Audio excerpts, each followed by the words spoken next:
ಗಾಂಧಿ ಭಾರತ ಅಂಥೇಳಿ ನಾವೇನು ಮಹಾತ್ಮ ಗಾಂಧೀಜಿಯವರು 1924ರಲ್ಲಿ ಕಾಂಗ್ರೆಸ್ ಅಧಿವೇಶನ ಆದಂಥ ಸಂದರ್ಭದಲ್ಲಿ ಅಧ್ಯಕ್ಷಗಿರಿಯನ್ನು ವಹಿಸ್ಕೊಂಡಿದ್ರು. ಅನೇಕ ಪ್ರಾಮುಖ್ಯವಾದ ನಿರ್ಣಯಗಳು ಕೂಡ ಆ ಅಧಿವೇಶನದಲ್ಲಿ ಆಗಿತ್ತು.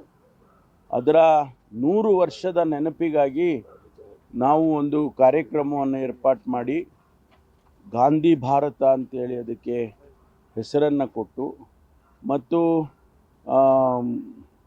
ಜೈ ಬಾಪು, ಜೈ ಭೀಮ್, ಜೈ ಸಂವಿಧಾನ ಅಂತೇಳಿ ಒಂದು ರ್ಯಾಲಿಯನ್ನು ಮಾಡಬೇಕು ಅಂತೇಳಿ ಆಯೋಜನೆ ಮಾಡಿದ್ದು.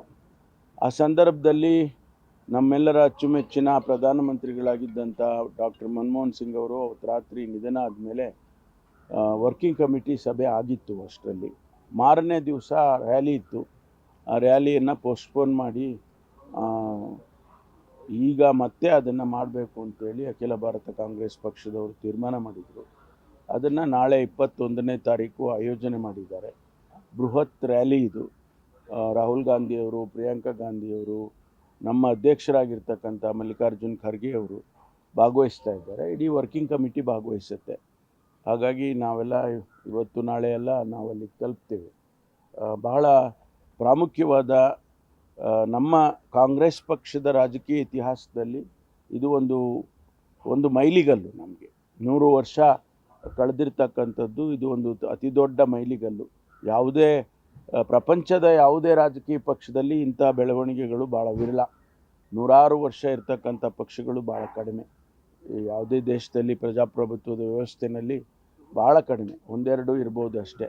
ಹಾಗಾಗಿ ಇವತ್ತು ಕಾಂಗ್ರೆಸ್ ಪಕ್ಷಕ್ಕೆ ಒಂದು ಇತಿಹಾಸ ಏನಿದೆ, ಆ ಇತಿಹಾಸವನ್ನು ಮತ್ತು ನೆನಪಿಸ್ಕೊಳ್ತಕ್ಕಂಥ ರೀತಿಯಲ್ಲಿ ಕಾರ್ಯಕ್ರಮವನ್ನು ಮಾಡ್ತೇವೆ. ರಾಜ್ಯದಲ್ಲಿ ಕಾನೂನು ಸುವ್ಯವಸ್ಥೆ ಹಾಳಾಗಿದೆ ಅಂತ ವಿರೋಧ ಪಕ್ಷದ ನಾಯಕರು ಆರೋಪ ಮಾಡ್ತಾ ಇದ್ದಾರೆ. ಕಾನೂನು ಸುವ್ಯವಸ್ಥೆ ಕರ್ನಾಟಕದಲ್ಲಿ ಬಹಳ ಚೆನ್ನಾಗಿದೆ. ಆಗ್ತದೆ, ಬ್ಯಾಂಕ್ ದರೋಡೆ ಆಗ್ತದೆ. ಇವೆಲ್ಲ ಆಗೋದನ್ನು ನಾವು ಮೊದಲೇ ನಮಗೆ ಗೊತ್ತಾಗ್ಬಿಟ್ರೆ ಅದನ್ನು ಆಗಕ್ಕೆ ಬಿಡೋದಿಲ್ಲ. ಆದರೆ ಇದು ಆಗುವಂಥ ಸಂದರ್ಭದಲ್ಲಿ ಅಲ್ಲಿ ಲ್ಯಾಪ್ಸಸ್ಗಳೇನಿರುತ್ತೆ ಅದನ್ನು ಕೂಡ ನಾವು ಗಮನಿಸಬೇಕಾಗ್ತದೆ. ಈಗ ನೋಡಿ, ಅವರು ಬೀದರ್ನಲ್ಲಿ ಆ ಬ್ಯಾಂಕಿಗೆ ಹಣ ATMಗೆ ಹಾಕುವಾಗ ಅದು ಅವರು ಆರ್ಮ್ಡ್ ಗಾರ್ಡು ಇರ್ತಾರೆ ಪ್ರತಿ ದಿವಸ. ಅವತ್ತು ಆರ್ಮ್ಡ್ ಗಾರ್ಡ್ ಇಲ್ಲ. ಇವರು ಎಚ್ಚರಿಕೆ ವಹಿಸ್ಕೋಬೇಕಾಗಿತ್ತು. ಅದು ಆ ರೀತಿ ಆಗಿದೆ. ಬ್ಯಾಂಕ್ ದರೋಡೆ ಆಗಿದೆ ಅಂತ ಹೇಳಿದರೆ ಬ್ಯಾಂಕ್ ದರೋಡೆ ಆಗುವಾಗ ಅಲ್ಲಿ ಸೆಕ್ಯೂರಿಟಿ ಗಾರ್ಡೇ ಇರಲಿಕ್ಕಿಲ್ಲ. ಈ ರೀತಿ ಎಲ್ಲ ಲ್ಯಾಪ್ಸಸ್ಗಳಿರುತ್ತೆ. ಅದನ್ನೇ ಕಾನೂನು ಸುವ್ಯವಸ್ಥೆ ಹಾಳಾಗಿದೆ ಅಂತ ಹೇಳೋದು ಸರಿ ಇಲ್ಲ ಅಂತ ನನಗನ್ಸುತ್ತೆ. ಇನ್ನೊಂದು ಮಾತು ಹೇಳ್ತಾರೆ, ಕಾಂಗ್ರೆಸ್ ಸರ್ಕಾರ ಅಧಿಕಾರಕ್ಕೆ ಬಂದಾಗೆಲ್ಲ ಈ ರೀತಿ ಆಗ್ತಾ ಇರೋ ಘಟನೆಗಳಾಗ್ತಾನೆ. ನಾನು ಅಂಕಿಅಂಶ ಕೊಡ್ತೇನೆ. ಭಾರತೀಯ ಜನತಾ ಪಾರ್ಟಿ ಅಧಿಕಾರದಲ್ಲಿದ್ದಾಗ ಎಲ್ಲೆಲ್ಲಿ ಇಂತಹ ಘಟನೆಗಳಾಯಿತು ಅದೆಲ್ಲ ಅಂಕಿಅಂಶಗಳನ್ನು ಸಂದರ್ಭ ಬಂದಾಗ ಕೊಡ್ತೀನಿ. ಪಾಪ ಬರ್ತಿದ್ದಾರೆ BJPಯವರು. ಅವರ ಆಡಳಿತದಲ್ಲಿ ಆದಂಥ ಘಟನೆಗಳನ್ನು ಮರೆತುಬಿಟ್ಟಿದ್ದಾರೆ ಅವರು. ಎಷ್ಟು ಮರ್ಡರ್ಗಳಾಗಿತ್ತು, ಎಷ್ಟು ರೇಪ್ಗಳಾಗಿತ್ತು, ಇದೆಲ್ಲವನ್ನು ಕೂಡ ನಾನು ಸಂದರ್ಭ ಬಂದಾಗ ಅಂಕಿಅಂಶಗಳನ್ನು ಕೊಡ್ತೇನೆ, ಸಾರ್ವಜನಿಕರಿಗೆ ಗೊತ್ತಾಗಲಿ. ಸರ್, ಈಗ ಬೇನಾಮಿ ಹೆಸರಲ್ಲಿ 600 ಸೈಟ್ ಹಂಚಿಕೆ ಆಗಿದೆ ಅಂತ ED ಅವರೆಲ್ಲನೂ ದಾಖಲೆಗಳನ್ನು ಮುಟ್ಟುಗೋಲು ಹಾಕೊಂಡಿದ್ದಾರೆ. CM ರಾಜೀನಾಮೆಗೂ ಕೂಡ ಒತ್ತಾಯ ಮಾಡ್ತಿದ್ದಾರೆ ಸರ್. ಯಾರು ಒತ್ತಾಯ ಮಾಡ್ತಿರೋದು? BJPಯವರು ಮೊದಲಿಂದನೂ ಒತ್ತಾಯ ಮಾಡ್ತಾರೆ. ಇದೇನು ಹೊಸದೇನಲ್ಲ. ಅವ್ರಿಗೆ ಬೇಕಾಗಿರೋದೇ ಅದು.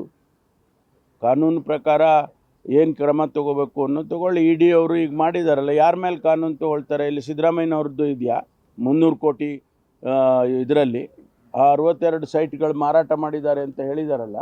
ED ಅವರು ಅವ್ರನ್ನ ಕಾನ್ಫಿಸ್ಕೇಟ್ ಮಾಡಿದಾರಲ್ಲ, ಅದರಲ್ಲಿ ಸಿದ್ದರಾಮಯ್ಯನವ್ರದ್ದು ಸೈಟ್ ಇದೆಯಾ? ಸುಮ್ಮನೆ ಏನು ಬೇಕಾದ್ರೂ ಹೇಳ್ಬೋದು, ಆದರೆ ದಾಖಲಾತಿಗಳ ಇಟ್ಕೊಂಡು ಮಾತಾಡಬೇಕು. ಬಟ್ ಸ್ಪಷ್ಟವಾಗಿ ಹೇಳ್ತಾರೆ ಸರ್ ಅವರು, ಸ್ಪಷ್ಟವಾಗಿ ಹೇಳ್ತಾರೆ ಸಿದ್ದರಾಮಯ್ಯನವರು ಪ್ರಭಾವ ಬೀರಿನೇ ಸೈಟ್ಗಳನ್ನ ಪಡೆದುಕೊಂಡು. ED ಆ ರೀತಿ ಎಲ್ಲೂ ಹೇಳಿಲ್ಲ. ನನಗೆ ತಿಳಿದ ಮಟ್ಟಿಗೆ ನಿಮ್ಮಿಂದಾನೆ ಮಾಧ್ಯಮದಿಂದ ತಿಳ್ಕೊಂಡಿರೋದು.